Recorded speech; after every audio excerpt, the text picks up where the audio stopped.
শুভরাত্রি বন্ধুরা। দেখো আমার মেয়ে মা দুর্গাকে এঁকেছে, কেমন হয়েছে বলো। সরি, এঁকেছে না, আঁকছে।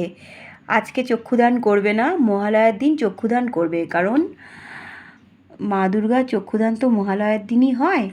সেই জন্য মহালয়ার দিন চক্ষুদান করে পুরো কমপ্লিট তোমাদের দেখাবে। আপাতত তোমরা দেখে নাও মা দুর্গার ছবিটা কেমন হয়েছে, তোমরা একটু কমেন্টে জানাবে।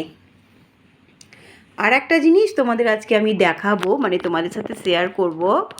আমাদের এসিটা একদমই ঠান্ডা হচ্ছিল না।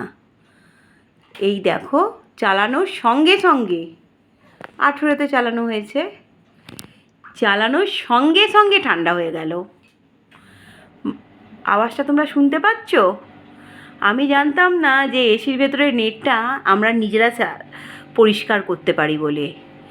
আমি আর আমার মেয়ে দুজনে একসাথে পরিষ্কার করলাম, যার এসিটা সেকেন্ডের মধ্যে চালানোর সঙ্গে সঙ্গে ঠান্ডা হয়ে গেল।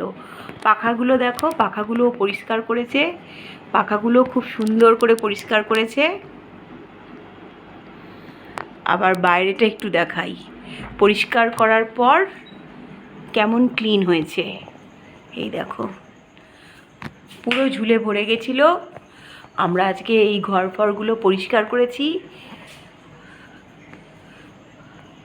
পাখাগুলো পরিষ্কার করলো, আমার জানলাগুলো আমার মেয়ে পরিষ্কার করেছে, পাখা আমি পরিষ্কার করেছি। সারা দিন ধরে আজকে আমরা ঘর পরিষ্কার করেছি।